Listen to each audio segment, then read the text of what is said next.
Well, welcome back, everyone, to another episode of the EvokeCast. With me today is my good friend and fellow, I guess, team member from working with Tom Evans and Ruth Croft, Joseph Mestrallet. And Joseph, thanks for joining me. Joseph is in Chamonix, France right now. This is where he lives. And Joseph has acted as, well, a lot of different things on this team of several people that we pulled together to work with Tom and Ruth. But one of the principal things that Joseph has done has been to analyze data, provide pacing information, and that sort of thing. So, welcome, Joseph. Thanks for joining me. And let's start off with a little background because you have an interesting and somewhat unusual background. And I want to know, kind of tell people what you've done, education, how did you get into this crazy world that we're occupying now? Yeah. Thank you so much. Just first of all, I want like to thank you a lot, Scott, for for these past 2 years. It was pretty amazing, like to work with you, and thank you. I'm listening to your podcast, so now like to be one of the guests of this podcast is just amazing for me. So yeah, pretty happy like to discuss a little bit with you. You will discover this like French accent, if I can say that, and yeah, definitely. So yeah, this year was fantastic. I did like several things in your team, but what is my background? I would say is definitely mathematics, and that's why it can be like a little bit weird in the world of like endurance and like sport, like to have this kind of like academic, background. So yeah, I studied mathematics at school. Like in France, there was like preparatory school, then engineering school, and yeah, I was fond of maths, data science, machine learning, and all these stuff. And I managed also like to study a little bit in your area of university at Berkeley. So yeah, it was like a pretty nice exchange for me. Like I was a student exchange there. Cool. And when was that? When were you at Berkeley? I think maybe just after the pandemic, maybe 2021 or 2022. Mm-hmm. Yeah. But you've had a lifelong passion for endurance sports. I mean, in growing up in Chamonix, you know, I know from the pictures I've seen of you running races when you were a little kid. So it's an interesting combination or a place to find yourself now with this at the junction of, in your own passion for endurance sports, but also your passion for mathematics and data science. Yeah, of course. I think, and I'm pretty sure of that, you can do this job without these two passion in life, you know? So, yeah, definitely, I think a mathematician, like only mathematician, will be a poor guy in your team because he need like to understand all the thing. He need like to train himself also, like just to feel really like the difficulty and to do not like give some bad advice for the runner. So yeah, definitely I'm just fond of like running and skiing, doing like alpinism. Yeah, I was at the when I was super little young at Chamonix. Then after I was near Paris, and yeah, it was cool, but I prefer definitely like nature, and that's why I came back in Chamonix to launch this company. Yeah, and tell us about the company, the name of it, and I mean you're doing a lot of different things with it. It's really exciting to see. But why don't you give us a rundown on the business and also how you got the name? I like the way you came up with the name. I think it's definitely difficult to understand. So I think this is really like a mathematic jokes. So I'm barely laughing himself myself because yeah, it's not that easy to understand if you are not doing a lot of mathematics. So the name of the company is Enduraw. So it's the junction of endurance, of course, because we are working into the endurance sports, and also raw. So AAW. I don't know if I'm pronounced that well. Yeah. It's in English it's like raw meat, like raw photo, or maybe in data science we say raw data. And raw data is very like shitty data, very difficult to understand, etc., etc. And the goal of the company is this tagline: we turn raw data into relevant analysis. So we like to try to reconciliate the runner and like all the data he can like measure with all the sensors. And with these fancy watches that everyone is wearing these days, we're collecting a tremendous amount of raw data. Yeah, And and that's the now point. you are helping to analyze that raw data. Yeah, yeah, definitely. And I think for elite athletes or also for mass market runners, the goal is to use this data. And I say always, I think that definitely like Strava or this kind of like watch is a cemetery of data. You know what is? I like that. The cemetery of data, where data goes to die. Yeah, yeah, that's true. Definitely, that's true. There is we have like a lot of huge amount of data, and like anyone's are able to understand them. So definitely, yeah, that's our job, like to try to use them. Yeah, wow, that's cool. And you have a bunch of people working for you now, right? Yeah, yeah. I think yeah, during the this UTMB, like we show like the hidden part of the iceberg, which is like really working with elite athletes. Like Enduraw is kind of a performance lab using data to optimize performance. So that's really like the kind of job we do. But there is a lot of like different projects inside. So we are working with elite athletes. We are working with like super nice brands as NutriPure, for example, to like help the R&D and to develop like the athletes of this brand. And also one of the goal is to educate the world about data. And I think like when I started that during my master thesis in Berkeley, it was super it was kind of a taboo word to say data and sport in the same sentence. So like Hmm. when I was saying that, everyone was okay, it's impossible like to correlate these two words. But now our goal with Enduro and the media thing is to say, okay, data is fun, data is sexy, so you can use it for a media part, just like to understand better how sports, and also in a performance way, just like to optimize your performances.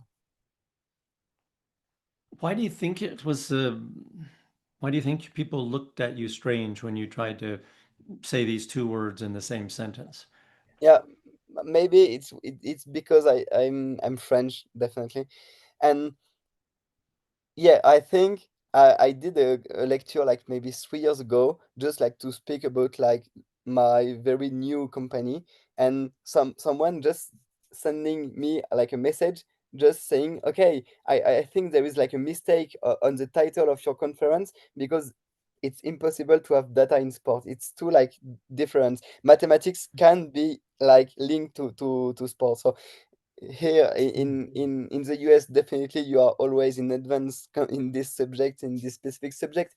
But yeah, at the moment 3 years ago, there was just Kilian doing that, some guys at Strava, maybe Olaf Alexander Bu in triathlon in Norway, but it was not that easy to work on this field, and that's why I created Enduro, because I was not finding some jobs to do in this area. So you couldn't find a job, so you made your own job. Kind of, yeah. Well, and I think you know, and I maybe the people listening have heard me talk about this, but about 2, 3 years ago, Tom and I worked pretty closely for a while with Olav Alexander Bu. Oh. Um, yeah, and that was quite interesting and fascinating, actually. And so, for those of you that don't know about him, he is the coach of two of the best in the world, both Norwegian, and he's also like you are. I am engineer, has an engineering background, Mm, and so he's done the same thing you're talking about doing. I think maybe he's not anymore, but he was certainly then, out there by himself, only one doing a lot of this data analysis with his athletes. mm, And certainly, we've tried with, we use Training Peaks, of course, to monitor Tom and Ruth's training. and we can collect a lot of data. Um, but until you came along, and we can tell that story about how you and I met, but until you came along, we weren't really focused on the I say the correlation of the data to their performance. We were collecting the data and we were trying to understand it in terms of how it relates to whether the athlete is adapting well to the training or whether they're carrying too much fatigue. But and I think we can do quite a good job with that because we've just been doing it, for so long. But what we couldn't do, I think, and this is something I think you have brought up to the team, is we were not able to really project that into, pacing suggestions for racing and understanding race paces and that sort of thing. Um, so anyway, that I think that has been a huge step. And I'll briefly do an aside here to say I didn't know Joseph existed until about 2 weeks before the 2024 UTMB. Maybe it was even closer than that. Mhm. And Ruth Croft, who that year was second, and I was coaching Ruth, who was second at UTMB, she sent me this whole PDF document that you had prepared for her before the race. And I looked through it and I was honestly pretty blown away. I thought, holy cow, this is incredible what you've prepared here. And I told Ruth I didn't want to say anything before the race because, I didn't want to, she had a lot of things to keep her mind on. But after the race was over, I said, you need to introduce me to this guy. And I Mm. really want to get a chance to pick your brain. And so I think between certainly I'm in very close contact with all the athletes I work with, but with Tom and Ruth, for instance, almost every single day we're certainly 2 or 3 times a week we're having some kind of conversation. Maybe it's only by text, but I think you're the number three person of the of those two that like I'm in contact with you. I think you and I have had so many of these Zoom meetings where we kick around ideas and talk about training and different stuff. So it's been a really fun experience for me to have somebody else who um, I can go down the rabbit hole with, so to speak. Yeah, and definitely I can like say that I was kind of super young at the moment and right now too. And to have this kind of experience from you and like from the two athletes was just awesome for me. So I'll always say like in the interviews or during podcast, my first and my biggest like discovery of the year is definitely you, Scott, because it was pretty amazing. Just like to exchange with you, and you said something very important, that we were discussing a lot together without telling the athletes. And I think for me that's pretty important, because like data and performance can be like super heavy, for the athletes like to think about, and just like to do with you like all the weird stuff, and just like to analyze some sensors, and just like to say, oh, this is okay, this session is too much or not, and to tell anything to the athletes. I think it was super great for us, just like to do not have this sound about like a discussion. Yeah, I think that was and you were the one who suggested. So we have a couple of other members on our team, Dr. David Spindler, a sports psychologist, and Dr. Paul Booth, a nutritionist and Exactly. physiologist, who I'm actually going to be doing a podcast with soon as well. But you formed a little WhatsApp group of just the four of us to kick these ideas around and have these discussions without having to involve Tom and Ruth to add more things for them to be thinking about or worried about. Like maybe they're going to go, why are they having this conversation about these things? Maybe I'm doing something wrong. And I think that was a very smart idea to do that as well. So what I think that know, we need to uh, paint a picture for people of what it is actually what is the kind of data that you're looking at?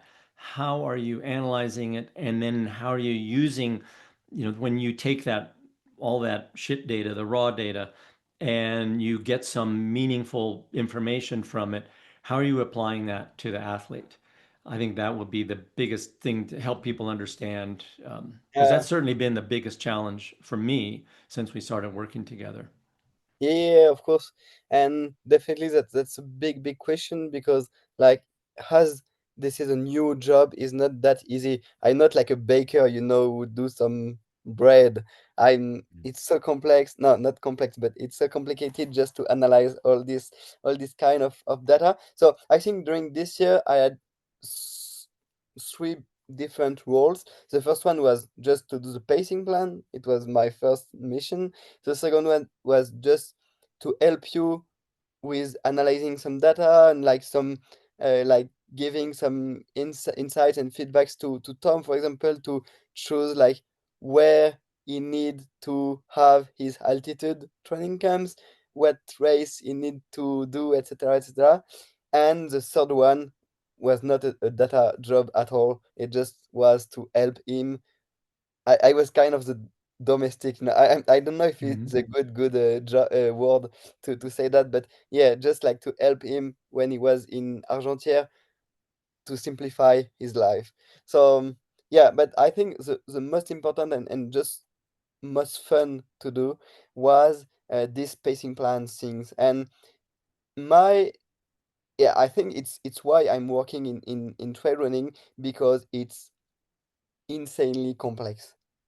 Because Mhm. there is like elevation gain, there is like some snow at Col de la Seigne, there is some wind, it's super hot at Valenciennes. So all these parameters, it's changing all the time. So for example, my job will be much less fun in 400 meters than in trail running for sure. So yeah, I think my big goal is to try to understand how like external parameters can i- yeah improve performance or decrease performance. So yeah, I'm trying to build some model about Ruth and Tom to really know what how Ruth and Tom can like interact with the world and how like this Tom at 0 kilometers will be and how this Tom at 100 kilometer will be, and to try to define what is the best pacing for him,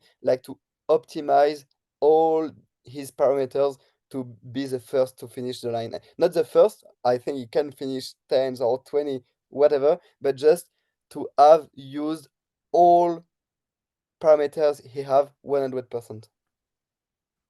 Right. And I think that was something that the four of us on the team outside of Tom had extensive conversations about. And I think we all felt very confident that Tom was really well prepared for that race. But you just never know, especially in a race that lasts 20 hours, what could happen. Many things can happen, and you cannot control the competition at all. So we would have all been happy if Tom had, well, we were hopeful that Tom was going to be on the podium. That was, I think, that was kind of our lowest hope that he would be on the podium somewhere. But as long as he had a good race, I think we didn't really care if he was fifth or 10th. Because, as most people know that are listening to this, he had to drop out of the race the last 2 years. And so we had to get him across the finish line one way or the other. And we just had to make sure that his performance was as good as possible. And then I think all of us, including Tom, would be satisfied if Yeah, if we had optimized, maximized his performance, regardless of the placing. And I actually think that's a lesson for, having been in this world of coaching athletes now for many, a few decades, in fact. Um, mm, it's something I used to try to get across to younger athletes, especially, is you can't control the other people in the race. You could have the best race of your life and be, middle of the pack. But you have to realize that that was still the best race of your life. That was the best you could possibly do. And maybe everybody else just had better races than you did that day. And you need to be satisfied with that. And I think too many people are caught up in I have to beat so and so in order to be feel validated as a person. And I think it's more. I like to think of this whole process. Endurance events are really about the internal drive, the introspection. It's you can't get by in these kind of events if you need external motivation. It has to come from within inside of you. So you need to be satisfied with what you're doing. And I just feel like you're setting yourself up for failure if you say, okay, in this race I'm going to break 5 hours, or in this race I'm going to beat Sally or whoever it is. Because what if Sally has an incredible race that day? You don't have any way of controlling it. And I think that was certainly one of the feelings I got with Tom and working with the rest of the team was is as long as we felt, and including Tom and Ruth too, that they did their best job, we would all be proud and happy of what we'd done. Yeah, Um, I'm pretty agree with you, and I think also this like way of think to say, okay, I need to beat this person is very awful in terms of performance, because you will maybe follow this person during the race and it will totally ruin your race because you are starting too fast. So I think you need definitely to focus on your own race, and that was one of the big sentences of this year. The good pace is your own pace, you know. yes, yes, So yeah, just yes, concentrate on yourself. You need like to have the perfect pacing for your body, and like the humankind is so different with like, of course, like different skin color skin or this kind of thing, but it's even more like accurate into like the threshold about like the fatigue resistance and all this stuff, so you can't have the same race as someone else. So it's definitely like a very big mistake like to follow the other one. yeah, I completely agree. So that was a really, I think that was one of the things that we could keep reinforcing to Tom and Ruth with that. And then there was one thing that we were telling Tom over and over again, and that was that if you want to finish first, first you have to finish. And I think because he'd been having troubles with that in the last couple of years. And I think that was another thing that kind of helped make sure that he was running his own race that way. Yeah, Um, yeah. I'm not sure if you um, listen to the podcast, the web series of Tom, but the last one, it was like in the briefing due to you, and yeah, this sentence is really like highlight in the web series. Good, because I think that was, I have to pat myself on the back for that one. Uh, Well, let's talk then about pacing. So you create what you call a digital twin for the athlete. Can you explain what that means, how you do it, and then, how you create this thing and then how you use it? yeah, yeah, definitely. So yeah, the digital twin is kind of numerical clone. So basically, I just try to replicate the athletes with a bunch of data, like maybe 40 or 50, like all the data from the feet, the stride length, the fly time, the ground contact time, etc., etc. Like age, sex, like also all the performance during all the competitions and also at training. So all this data I'm gathering all of them to understand how they are correlate. So for example, how like the weight is correlate with the power, how like the threshold is correlate, for example, with temperature, and how these parameters are like degrading, fading with Hmm. distance, because like the distance is like a awful things for this parameter. So yeah, my goal is was and is always like to try to understand how these parameters are linked, and after to have this super precise vision of Tom, for example, just to say, okay, what happened if I put this digital twin at 300 meters of altitude?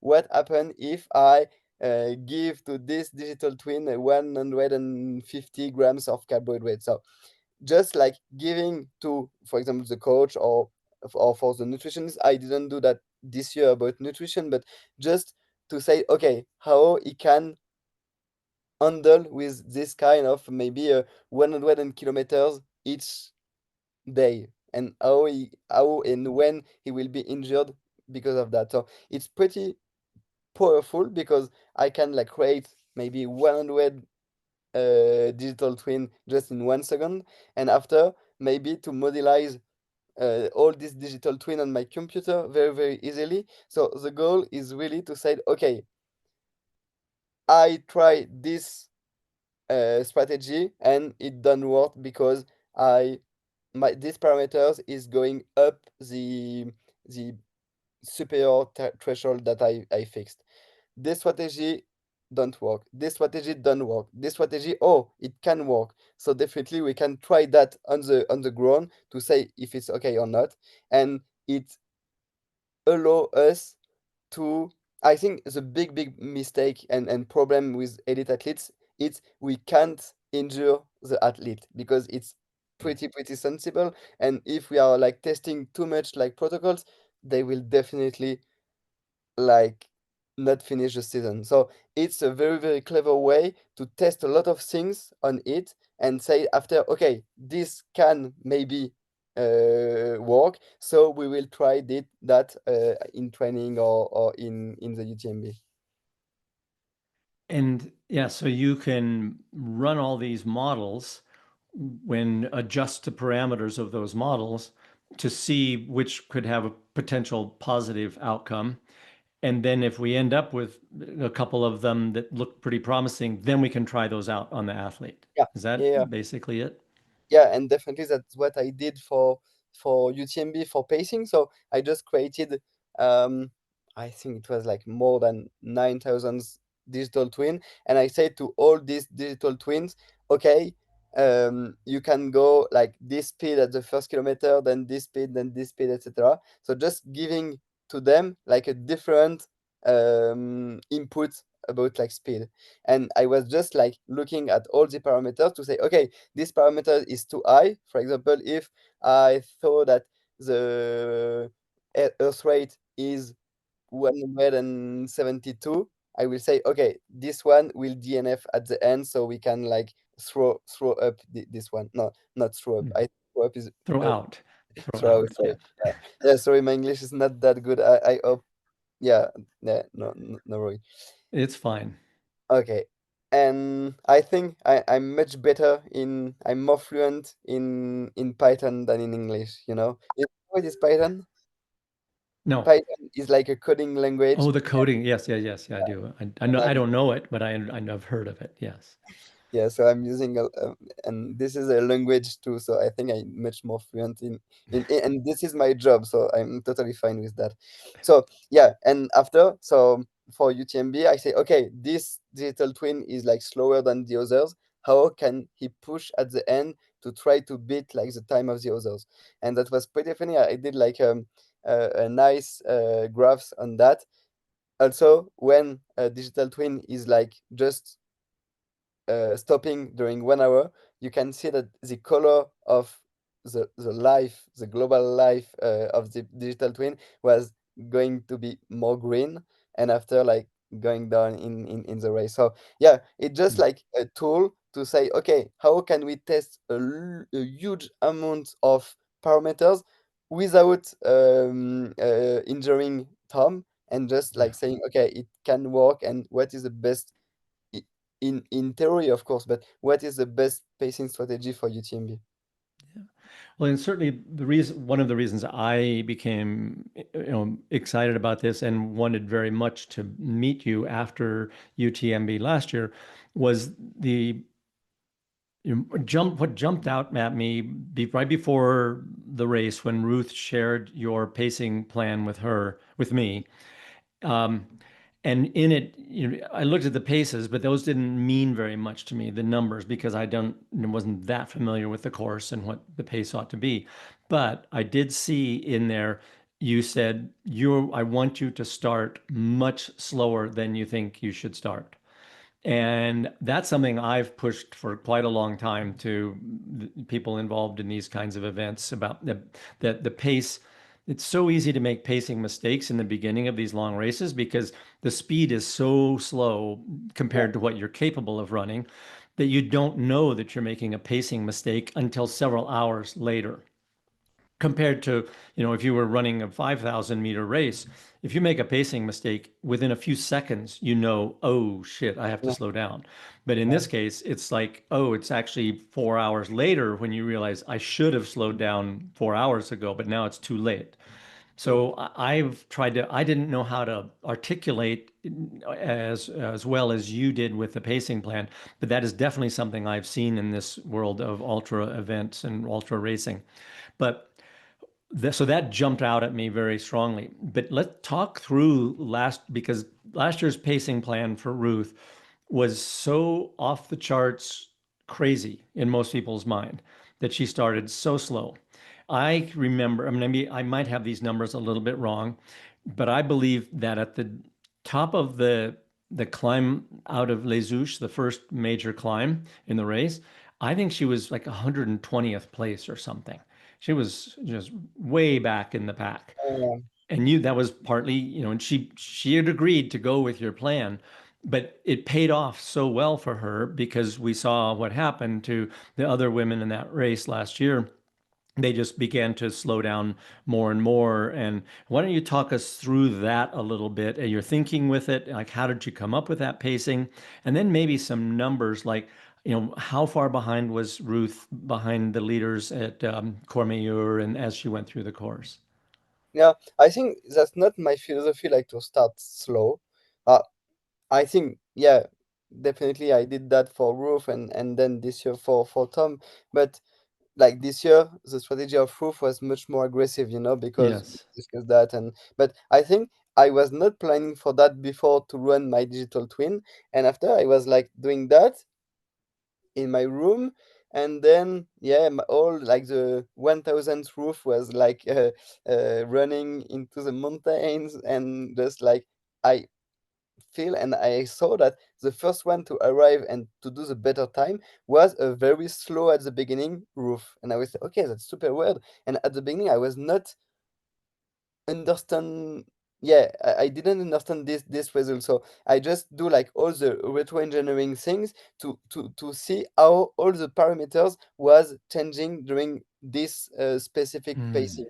So Hmm. about like the earth rate, about like the degradation of the threshold, about also like the how to say that, like when you are like breaking your fibers, muscular The muscle fibers, damage. yeah, Yes. exactly, Yeah. muscle damage, etc. So yeah, that was pretty interesting to see.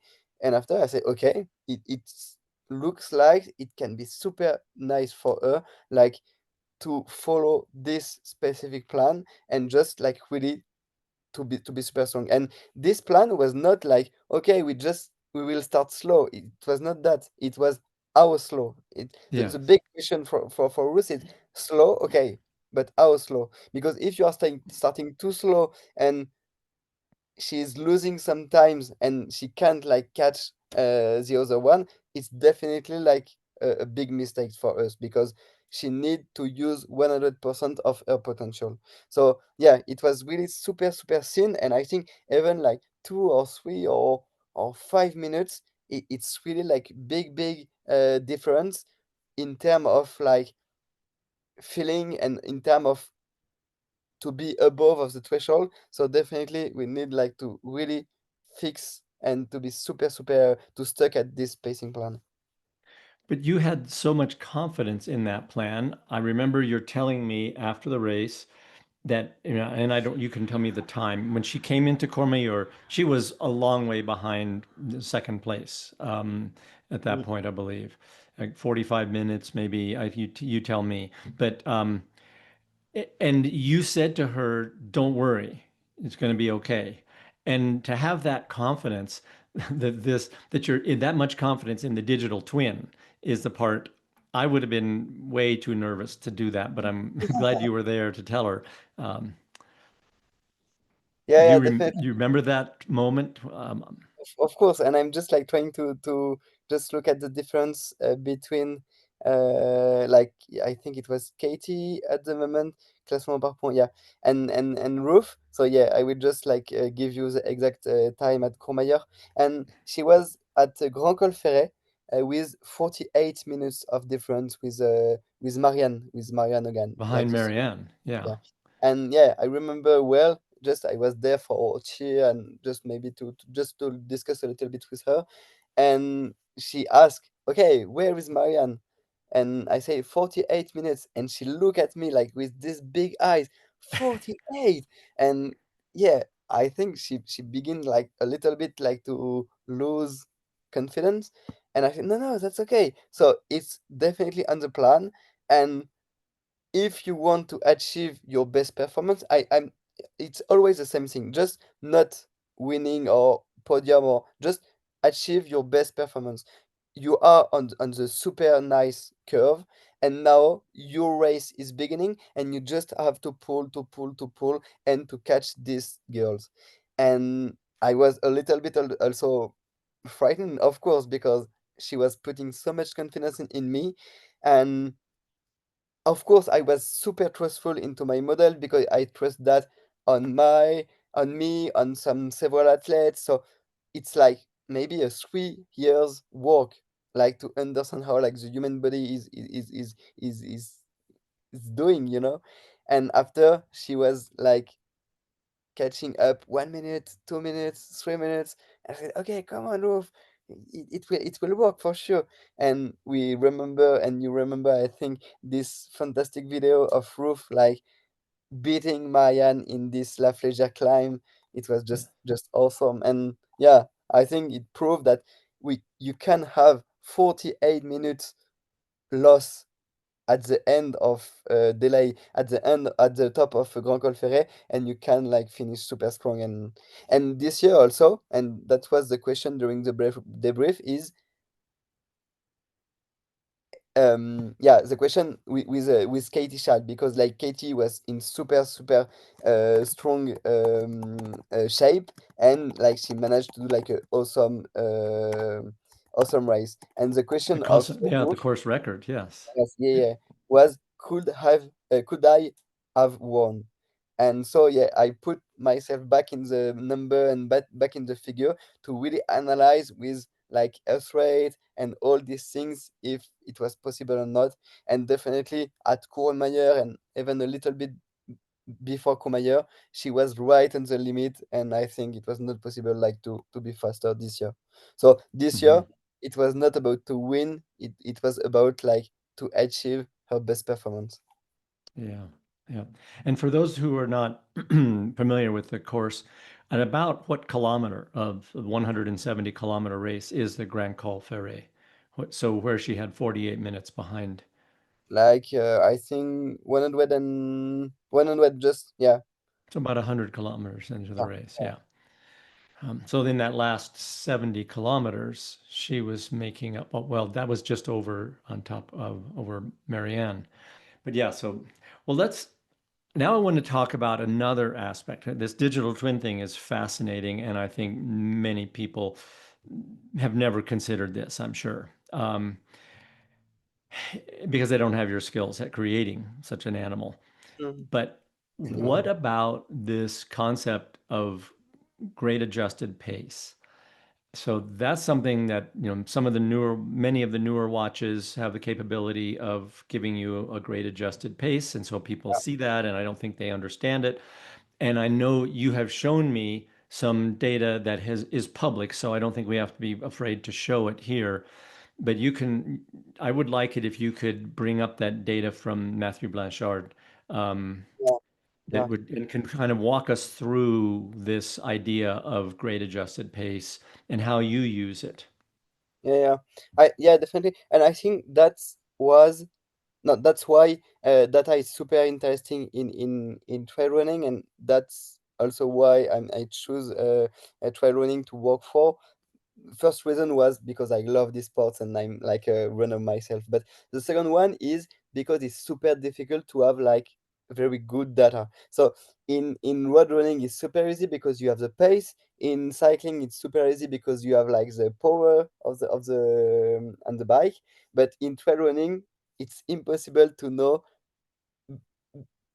perhaps with like the Earth rate, but it's not accurate at all, and not at all. It's accurate, but there is some delay, and it's really like linked to the temperature and all this stuff. So my role and my super work of this last year was to create this kind of GAP formula, the same as Strava, but more specialized to my athletes.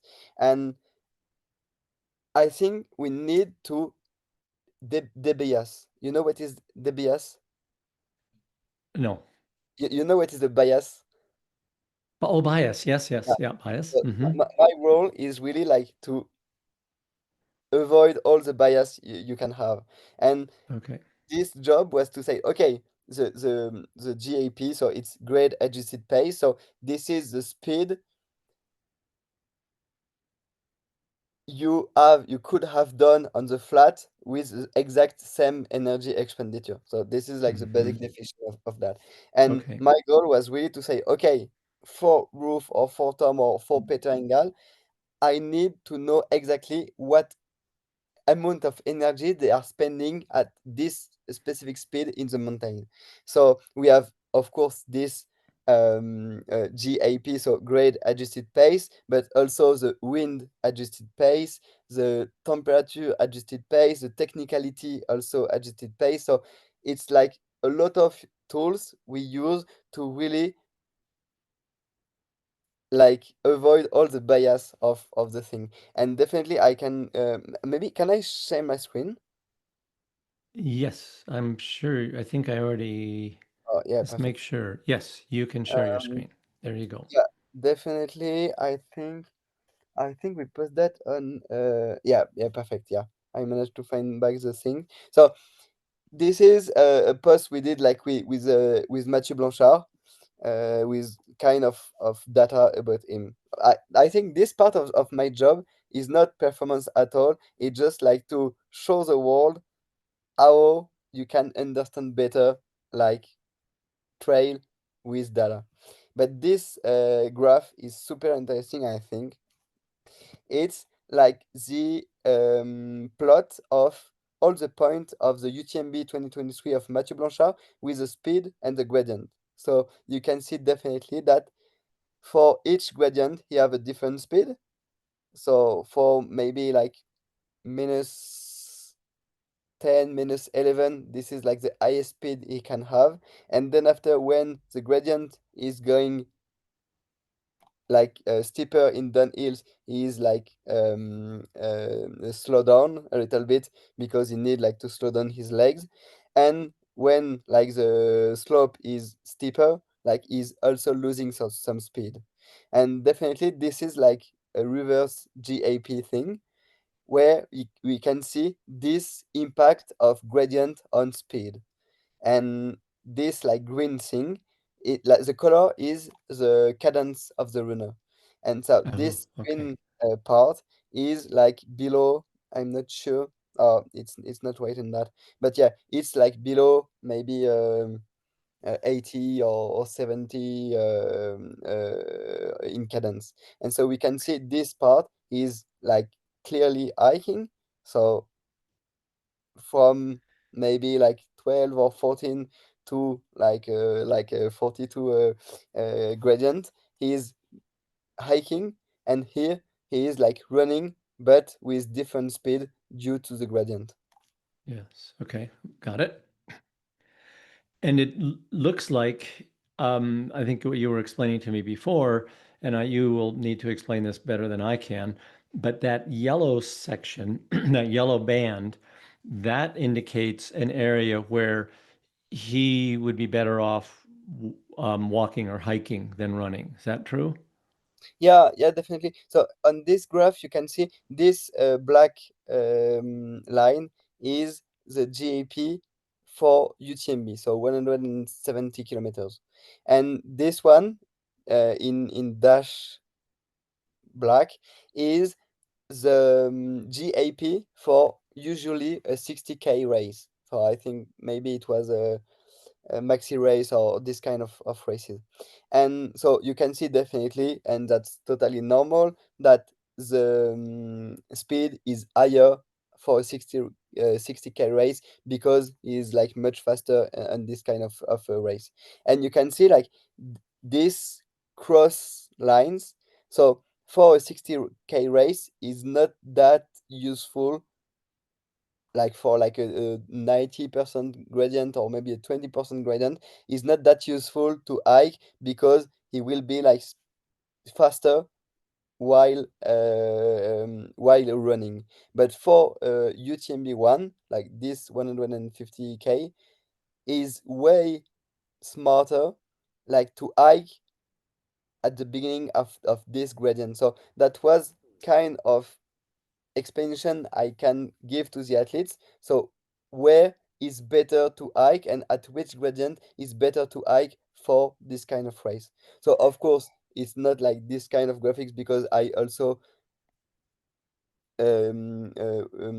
put off like the bias from the earth rate or from the aid station. So you can see this kind of things are maybe this plus are maybe like the aid station, but this is the kind of advice I say to the athletes, you need to walk at this specific gradient. So in this case, the gradient was 11%. Is that about where it is? Looks Uh, like yeah, I think yeah. 10 or It's not 11%, something in the middle there. yeah, That seems much yeah, lower angle than most people would consider switching to hiking. yeah, definitely. But I think, for example, like this there is like some blue point just under the green one, and that's definitely a loss of of uh, of speed for sure. So yeah, I think Interesting. he Yeah. need definitely like to use his legs, and it's like a different mean of locomotion, and so different muscles. So yeah, definitely like the hiking is much. Yeah, it's not used as much as he could have by the athletes. Yeah, that because I think most people, my experience has been that they wouldn't start hiking until they got closer to 20% gradient. Whereas here you can see it's quite obvious that when he gets in the 20 to 30% gradient, he should be walking Yeah. there. After it was just like a media post, so I need like to avoid like the bias of earth rate also, Hmm. and also like to add a degradation of muscular strength for this specific athlete to give him like the specific gradient he needs to high. Yeah, but that's still quite interesting that you can get all of this. You can create something like this, and then this would look different, of course, for every athlete. I think you have another slide where you compare, Yeah. Matthew to an Uh, amateur runner. Yeah, I don't Yeah, know if you Max, can I love find to that do that one. on LinkedIn. Yeah, this Oh, one. there it is. So There's the picture of you when you're 14 racing. I like that one. I was too young. Yeah, definitely. That was fun. Yeah. So for example, this is like the same race with an amateur athlete. So you can see there is a much more point than in this one. Do you know why? Because he was out there for longer, I would assume. Exactly. Yeah. Yeah. So for example, that was one of my big question. Do we need to compare like the UTMB of Mathieu Blanchard and the UTMB of he finished in like 35 minutes 35 hours? hours. Yeah. Uh-huh. Yeah, so do we need to compare like two UTMB or one UTMB of an elite and one CCC of an amateur because it will be the same time? Same sort of time. Yeah, Yeah. Except, yeah, but I think it's quite what's interesting to me about this is this tool that you've developed and that you're explaining to us now is applicable to the amateur, the middle, so in your to the right of the graphs, you can see that Matthew was fourth place and this person was 442nd place. Matthew was 20 hours and this person was 35 hours. Um, and I think it's, most of the people listening to this are going to be closer to the amateur than they are to Matthew. And so I Yeah, think yeah, there's really something it's interesting to see that this kind of a tool can be applied to not just the highest level elites, but also to committed amateur yeah, runners. And yeah, I think you told me that that's one of the things you've been working hard on is to try to provide this sort of service in a cost-effective way for the amateur, some kind of a tool like this. Can you explain that a little bit? yeah, yeah. I have two answers for your question. The first one about like how data can be used by amateur.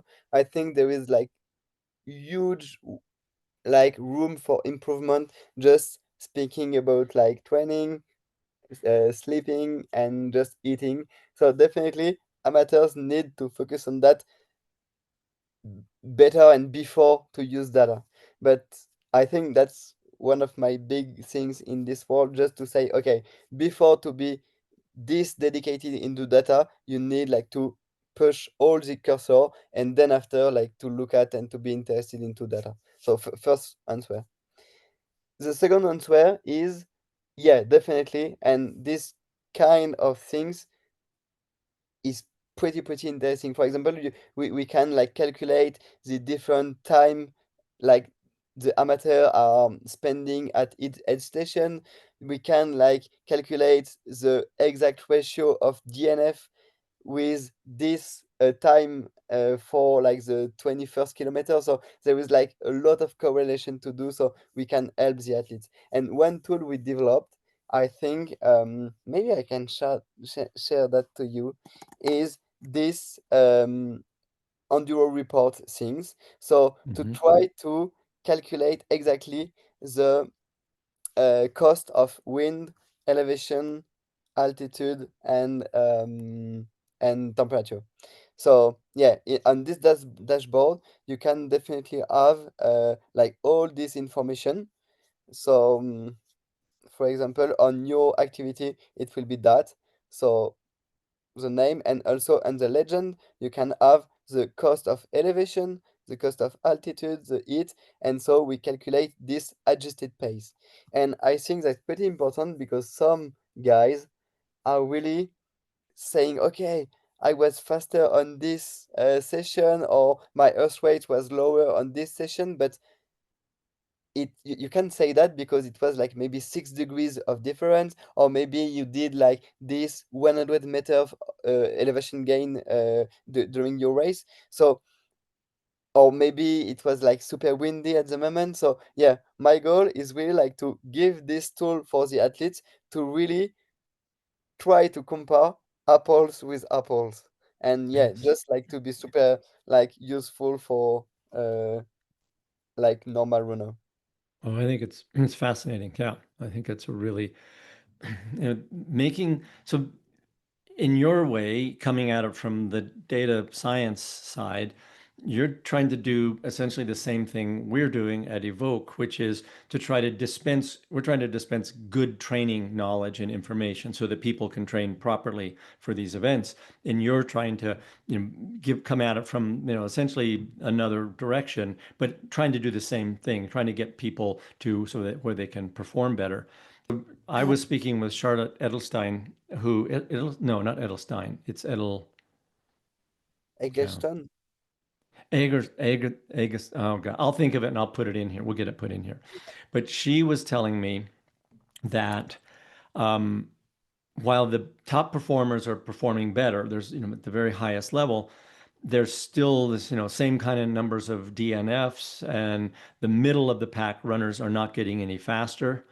And I think that is an interesting conundrum.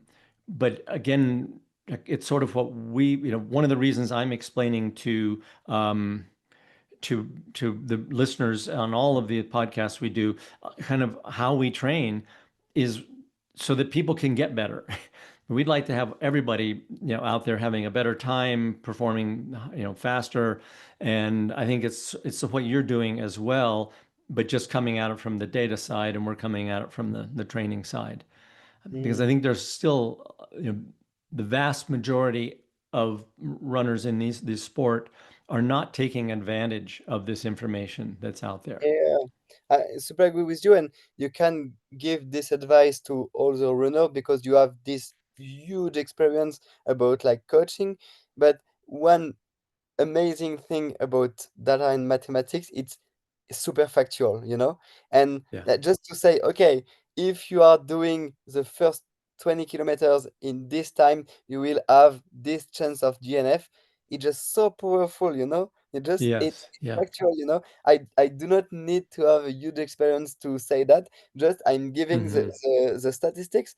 And for example, one amazing statistics we did, and I showed that to Tom, and I think it was very powerful on him, was at Col de Vos. So this is like the first call, maybe after 13 or 15 kilometers. I did like all the five first at Col de Vos and their classment and their rankings at the finish line. And on the five, there was five DNF, four DNF. So just only one Mm. managed like to finish the race, and he finished.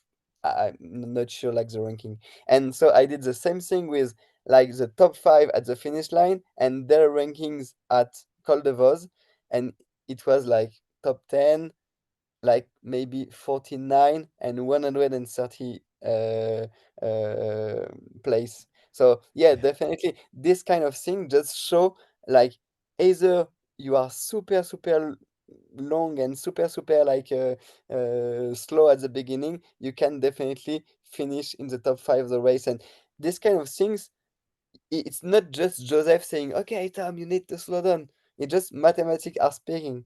It's over. Yes, that's right. That's exactly right. Yeah. And I think that's really powerful. I mean, we certainly saw that a year ago when Tom DNF'd in that race, and none, not maybe not at Col de Vos, but by Courmayeur, none of the top 10 men in at Courmayeur finished the race. Yeah. Um, so yeah, so I think that is a powerful message. Yeah. Very, and And it's also, hard to refute. It's not just your opinion. yeah, yeah. And for example, I think definitely that's our philosophy, but the people are not understanding that that well. For I was speaking with a journalist at Courmayeur, and he was saying, "Okay, are you happy that Tom is maybe in two second or third position in Courmayeur?" And I was saying, I don't care at all. So Courmayeur, for me, you can easily finish first at Courmayeur, but the race is not finishing at Courmayeur. So No. what the fuck is this question? So I definitely, it's a nonsense. Like Courmayeur is not at all interesting into like the final ranking. Yeah, just ask, Yeah. is Tom in good like feelings, and did he eat well, or this kind of question? That is interesting question, not are you happy with the ranking in Courmayeur? Yeah, yeah. As you say, the finish line is not there. Yeah, Courmayeur is maybe what, 70 kilometers into the race, something like that. 83. Yeah, 83. Okay. So yeah, still a long half. You're only halfway. yeah, You're halfway through the distance, but not halfway through the elevation. Yeah. yeah. And also in term of suffering, it's only like the beginning of your suffering. Yeah, you better not be suffering by the time when you're in Courmayeur. Yeah, I Yeah, was fun when I was in Courmayeur to with you to see Tom and then to see Ruth come through a little while later, um, and they both were in really good spirits. And I thought, it was miserable weather. It was raining and nasty, and when Ruth was coming into Courmayeur, I went out. I heard that she was coming. They announced that she was on her way and this is at what, 2 o'clock in the morning, roughly. And so I went out on the course a little ways to see her and to run with her a little bit. And she was in such a good enough spirits that she was checking on me to make sure I was okay, being out in yeah, the weather like that. And so yeah. that's a good sign. But definitely, and we spoke about that with David Spindler, like the neuropsychologist of Tom, like a really awesome guy. I think he went in your podcast, no? Yeah, yeah, yeah. Yes, we did He a did a podcast podcast with a you, yeah. couple of months Uh, ago. and dear listeners, I think you need like to listen to this specific podcast. And like one of we have like several questions with Tom at the head station to know if it's okay in terms of head, body, and legs. And one of the big marks that he was doing well it was, can he ask some question at me. So sorry, my English is terrible. I will try like to No. rephrase that. But So yeah, he need to ask me some question about like my pizza or my kind of things. And the first thing that he did when he arrived, he was, okay, are you good? So this kind, yeah, but definitely, I think it was like a really a mark with David to see if Tom was just super lucid and not focusing on his performance, but also like trying to ask some question about like the crew. And when he asked this question, I think, okay, I think he can win UTMB because he is that lucid in Courmayeur to ask me if I'm good and yeah. if I eat well or this kind of things. Yeah, that no, that I think that was a great thing. Yeah, people who haven't listened to that interview with David Spindler, I would highly recommend it. You know, he is a fascinating man with an incredibly varied background. You know, he works with some of the best professional cyclists in the world, and he also works with Formula One drivers and MotoGP riders. So he's got a broad background in this kind of in his the area of expertise in terms of sports psychology, which is in my way of thinking, it's kind of a black box. I don't really know what's going on inside of there. So I'm glad to have someone like that we can lean on a little bit. Um, Yeah, but he's like really a scientific guy. No, there is a lot of like mental preparatory, and they are just saying, okay, are you good? I will work on your motivation about your why, and maybe that's it's super important. But he's like using like some scientific method, and I think that's pretty interesting. yeah, he's not just saying great job all the time. Yeah, no, for sure. Um, well, Joseph, I know it's getting late for you, although I know you stay up late as well. But is there anything else that we should be discussing here before you leave us? um, no, I don't think so. It was pretty interesting, and definitely, I thank you for all this year. It was just pretty amazing. Just yeah, maybe one important thing, and I want like to highlight that because I think it not only mathematics. And when people ask me how can you measure your impact, I always say there is one thing like from a physiological point of view, this is this impact, so we can measure that, but also from a mental point of view.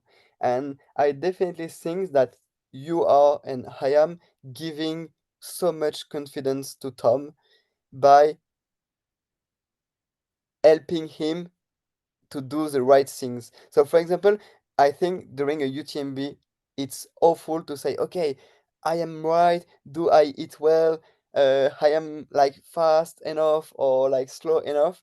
And for all these runners without pacing plan, it's super hard to say, okay, and they are losing a lot of energy just like to see, okay, and to like to really sink into their mind.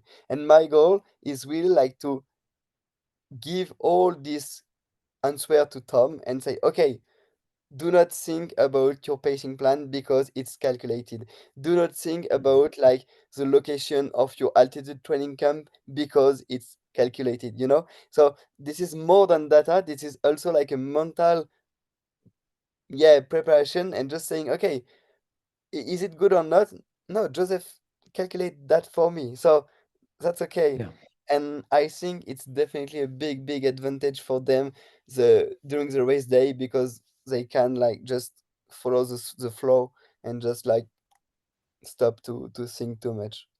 Yeah, not worrying. And I think this it's actually this idea of confidence building is something that I've known for years and years with the athletes I've worked with. Certainly, but I figured this out in skiing, is that through some of the training, we can show the athletes that they're getting fitter. We can demonstrate the fitness. And then when they can see, oh yes, I'm going into this race, I'm fitter than, I've been before in the other races in the past, then they don't worry about fitness. That's us. They're done. They know they've done all the work properly, because I think that, there's so much psychological, especially at the highest level, but certainly at every level in these long races where you're worried about this, that, and the other thing. But I've just noticed with high level athletes, if you can give them the confidence that they're prepared to do their best job, then that takes a lot of the worry out of it. Like Tom and Ruth both, they went into this race. They Everybody involved with them, including them, knew they were going to have a good race. Whether they Yeah, were going to win or not, we didn't know, as I've said earlier. But they knew their fitness was such that they were going to have a very good race. And I think that's the goal of the coach. And then the goal of, certainly what you brought to the organization was this, as you said, being a domestique, just doing all of these little jobs that needed to get done. And the fact that you could be there in Chamonix made a huge difference, I know, especially for Tom, who was living there. But also, some of the times you went out and trained with Ruth, I think that was really helpful as well. So yeah, I think, I know we're all excited to continue moving forward with this. The team is working well together. Um, it is an exciting learning experience for me. And, it wasn't really until, you got involved, and then David got involved, and finally Paul got involved, that I realized, oh, in the past, I've only been providing, this one segment of what's needed to produce mm, these kinds of results. And as a coach, you can do certain things, but I can't do all of this. And I don't have your skills. I don't have David's skills. I don't have Paul's skills. yeah, But it wasn't until I started, because I've always, for decades now, I've been coaching, but in my own little universe, and thinking, well, this is yeah, what's important. But then all of a sudden I began to see, oh, these other roles that the other members of the team have are incredibly important as well. And then first of all, it was good for me to not feel like I was the most important person in this. Um, but you are the architect, you know. I think you're definitely the most important person because you are giving all the training plan, and that's the most important things to in that. Maybe, but it still gave me a sense. Well, first of all, it made me feel like, oh, I have other people helping me now. Yeah, I don't have to wonder what I should be suggesting to Tom for all of these other things that I really don't have the skills to do. So mm, I know not everybody's going to be able to do this kind of thing. I don't want to pretend that you need to have a whole team around you. People have done very well in the past without it, but these are things I think to consider. And as information about nutrition becomes more widely spread, and as things like what you're doing at Enduraw becomes more available to the amateur, I think people are going to want to take advantage of that, of those yeah, things, because it will help performance in the long yeah. run. And I think that's pretty important that we are so close, like all of four the guys, because we can discuss, and I have and you have this very holistic vision of performance. So if like the nutritionist is not knowing what is the pacing plan, if like the I remember like this pretty interesting example with David. So I think we were in charge of the strategy and to say, okay, what time can Tom run at the UTMB? So David was doing his job to give confidence for Tom, and then I was saying, okay, this is the time he can run.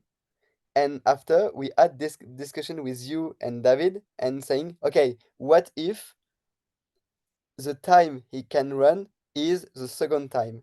And so we were discussing with him about how to translate this raw message into a very nice message for him, because he is the guy we can like define the goals and the objective of Tom. So that was pretty interesting to have this David translating like raw pacing and like to give some good insight and just like understandable